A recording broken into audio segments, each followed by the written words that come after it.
Hey, Steve Stretsky here. As always, Canadian real estate market update with particular focus on Vancouver. If you get any sort of value or entertainment out of these videos, all I ask you hit thumbs up and subscribe. Questions, comments, put those below. As always, I highly encourage you to go check out my podcast, The Loonie Hour, with my boys Keith Dicker and Rich Diaz. I think it really is the best Canadian macro podcast out there. Those episodes will be released every Friday on Spotify, Apple Podcasts, and of course right here on YouTube, in addition to this video that gets posted every Saturday, which you're already accustomed to. But again, I highly encourage you to go check that out, because a lot of what I discuss on this show, we talk in depth on the Loonie Hour as well. But I will provide you some additional thoughts here, as discussed recently in the podcast, because we had a really busy week in markets, and particularly here in Canada. So we had, CPI, consumer price inflation here in Canada, the latest data coming out in December. CPI inflation coming in at 4.8% year over year. So it's a 30-year high in inflation across Canada. And again, of course, this is prompting, every single big bank economist here in Canada, increasing their forecasts or their hawkishness towards the Bank of Canada to begin raising rates and raising their target for how many rate hikes we'll get. So I'm going to touch on that in a minute, because I got a few more things to say on the inflation front. Again, keep in mind that this 4.8% CPI print, again, I think understates where real inflation is at. I mean, if you look at, for example, of that CPI basket, it suggests that food prices are up just 5%. It suggests that the shelter component in inflation was up only 5%. And so, you're basically got inflation around 5. If you look at the US CPI basket, that's running at 7. Again, I think it's safe to say that Canada's probably running at double-digit inflation right now. And we certainly see this in the housing market. I mean, we also had this same week national house price inflation. So national home prices are rising right now on a year-over-year basis, up 26%. This is, again, the fastest pace of acceleration ever on record. And as we've talked about in last week's video, what we're seeing to start the year, because we're starting with record low inventory, again, across the nation, not just in Vancouver, not just in Toronto, but if you look at national housing inventory, it's at all-time record lows. And so we're starting the year with this record low inventory, which is actually driving prices up even further over the past 6 weeks. And so this is certainly cause for concern, because this inflation, I get it. I understand that there's not it's hard to measure and say, well, is there really like a national housing market? I mean, yes, there are variances, by city.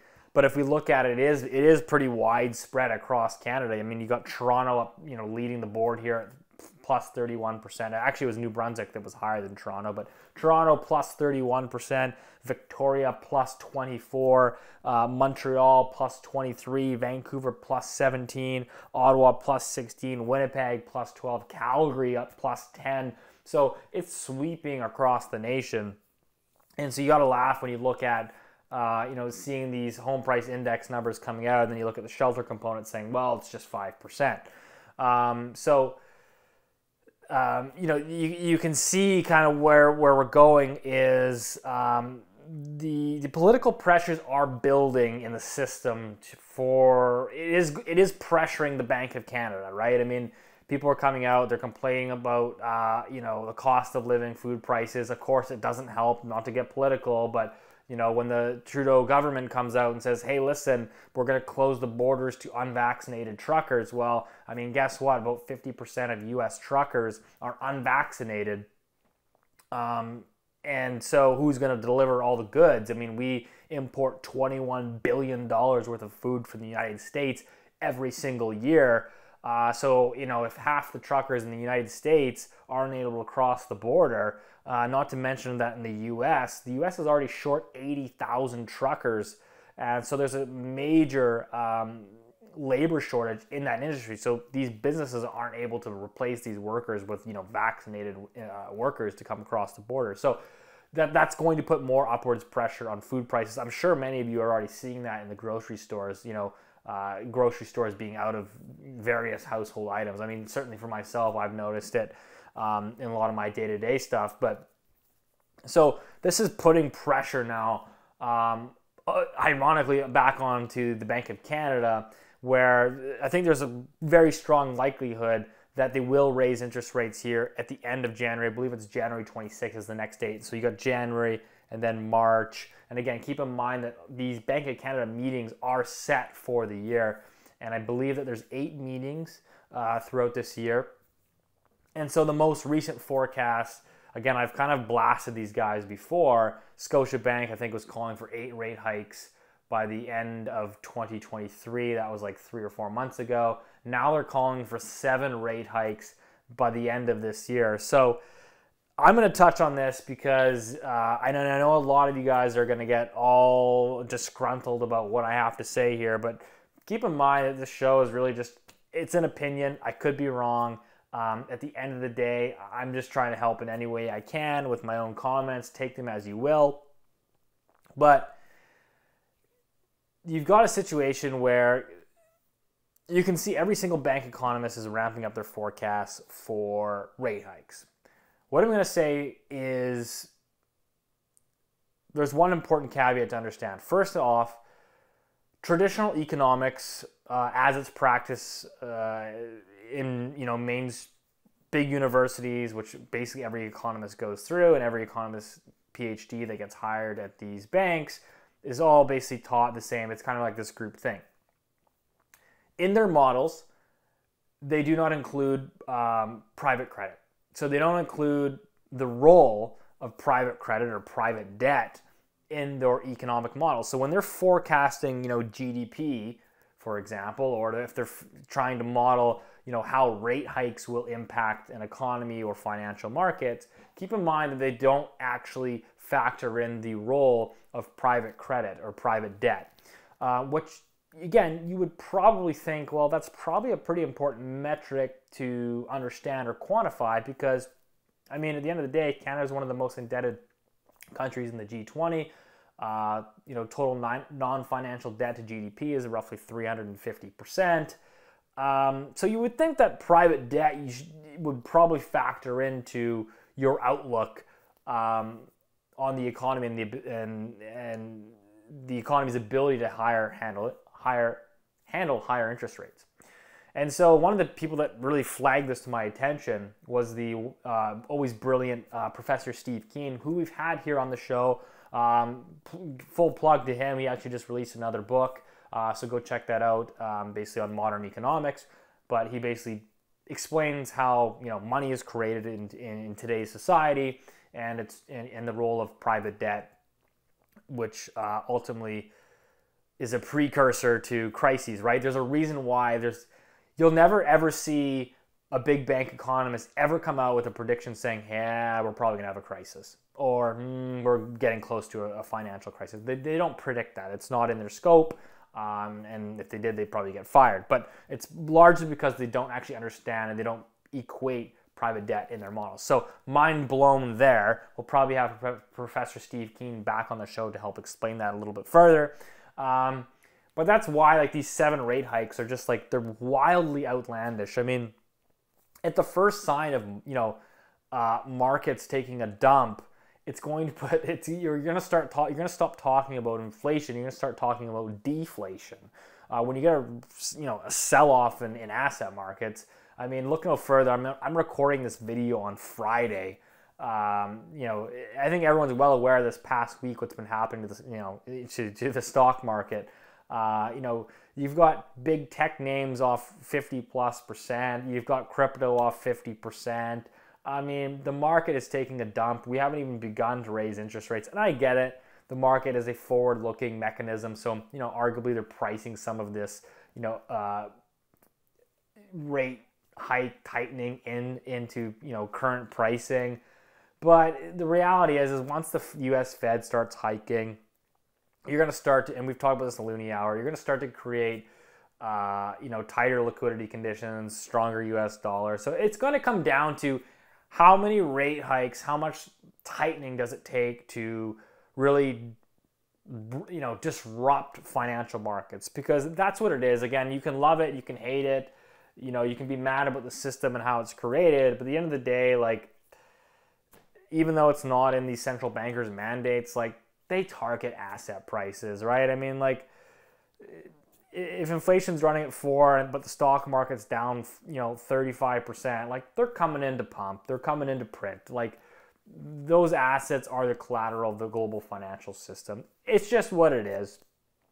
And so, I get these people that always come back, you're just saying this because, you're a realtor, you sell homes, and you're trying to pump the housing market, saying rates can never go up. Like, let me be the first to say, I'm going to give you a little bit of background on my sort of story here. I will be the first one, I'm actually cheering right now for a rate hike because, so my business, for example, last year in 2021, so I did about 75 sale transactions here in Greater Vancouver. I would say about 50 of those, I don't have the exact number, but about 50 of those are actually about on the buy side. So I do most of my business on the buy side. I mean, it's not necessarily intentional. It's just kind of how my business is currently, coming in into my pipeline. So what I'm seeing right now is the housing market is so hot. You have zero inventory. You've got, record sales. You've got record prices. The market is so frothy. It's so hot that this is a terrible environment for someone that's heavy on the buy transaction side. It's incredibly hard to get a deal done when you go out there and you write 5 offers and you go 0 for 5 in a single week because every house you get blown out of the water by $200,000 because someone completely just decides to create a new comparable, decides to set a new record high in the neighborhood by $150,000. That's pretty hard to compete with. So to be honest, like, this existing market isn't good for me. It's not good for a lot of people. It's too hot. I hope the Bank of Canada, in my opinion, has every excuse to come in and raise rates. My only view is that we have to understand the role of private debt in the economy. We have to understand the leverage in the financial system to understand that, in my opinion, that these hawkish forecasts are grossly exaggerated. And I think that it's the same old story, right? So all we have to do is look at, this chart here, which shows Fed dot plots. Okay, so basically, this is basically like market expectations and basically Fed reality. So in essence, what it's saying is that typically over history, the market has always, at the end of the year, so the market prices in these expectations for where the U.S. Federal Reserve funds rate will be by the end of the year. Historically, they have always finished the year 50 basis points higher than where the Fed actually ends up. So the markets are always pricing in too much tightening, too much hawkishness from the Fed, and the reality ends up being quite a bit lower. And so I think that's probably the dynamic. Again, maybe that's consensus, I don't know. But that's probably that's the dynamic that I'm sharing today, is that what's going to happen is we're going to, again, I've talked about this before, 2, 3, maybe it's 4 rate hikes. And what's going to happen is the market's going to take a dump. It's going to be the stock market first because that's a market that moves first. It's a market that's more volatile. You got daily transactions, you got quick price discovery. How I see this playing out in the housing market is it takes a while to filter through. So first of all, these rate hikes are going to take some time, right? Like maybe you get your first hike in January, maybe you get another one in March, maybe you get one more in May or June. Most people are on mortgage pre-approvals, so they get these rate holds for usually 90 days, and so they aren't subject to the higher interest rates until that rate renewal expires, and then they get renewed at the next higher rate. So that takes time to filter through the market. The second thing is that there is certainly a large cohort. People always go, where's the money coming from? Where's the money? Steve, where's the money coming from? How are people buying $1.7 million houses on $150,000 worth of income? a lot of this is coming from existing assets, and a lot of that is coming from returns in the stock market. So I have tons of clients that they fund part of their down payment through these massive gains they've seen in the stock market. Well, again, if the stock market sells off here 20-25%, that is going to impact not only market psychology in the housing market, but it is going to impact down payment values. And that will take time to filter through. It's not like the stock market goes down 15% and everybody just pulls back and leaves the housing market. It does take time to filter through. And so that's another thing that I'll be watching here towards the year. So again, if I think there's any sort of opportunity in the housing market, I see that as probably being an end of 2022 event. As it stands right now, the inventory is much, much too low. We're just seeing some mind-blowing things. Like, again, I'm going to give you an example here just to kind of show you an example, because as I talked about earlier, like, this is not an environment that actually really suits the best interests of me or my business. I had a client more recently, this week actually. So she calls me and she goes, "Hey, can you check into this sale in my complex? I heard that it sold for X, and can you confirm this? Because that doesn't sound right. I think someone's lying to me." So the background story is I helped her purchase in a townhouse in Surrey. Very, very average, normal, blue-collar, cookie-cutter townhouses, working class area in Surrey. So she bought this townhouse through me when it was 2 years old. She paid $375,000, again, 3-bedroom cookie cutter. What is it today? 8 years old today, 9 years old. Now in October, two of her neighbors sold in October for $800,000. $800,000. So she went from $375,000 to $800,000, which again, that's a massive move. In January, this week, a neighbor just sold for $1,050,000. $1,050,000. Keep in mind, the same units, they're all the same, sold for $800,000 in October. They're now going for $1,050,000. Again, if I don't need to do the math for you, that's a 25% increase in 3 months, 25% price growth in 3 months. Try being a buyer's agent in that market and advising a client and trying to figure out what to tell them to write on the paper for the next one that comes up for sale, and what the odds are of winning when you're competing with 10 plus people in every single home. So again, keep that in mind with my analysis. That's pretty much all I have for this week. We've got home price inflation that is rampant. We've got consumer price inflation that is rampant. Again, I think consumer price inflation has arguably peaked. I think we'll start to see that slow down in the months ahead. So we're going to see some deceleration there. But I think regardless is that the political pressure is ramping up. The Bank of Canada has every excuse to raise interest rates. They should raise interest rates from a moral or ethical standpoint. They're going to raise interest rates, and I think they'll keep going until something breaks. And I think something is going to break much sooner than anyone expects, because in the assumption that Scotiabank is running is they think that the market isn't going to break under 7 rate hikes. And I can assure you, I'm extremely confident that it probably will break before those 7 hikes. But again, let's see. And I think that central bankers, regardless of inflation or not, they react to financial markets. It doesn't matter if you like it, if you don't like it. Central bankers are beholden to global financial asset prices, because that's just where we are at the end of this long-term debt super cycle. So as always, hope that helped. We'll see you next week.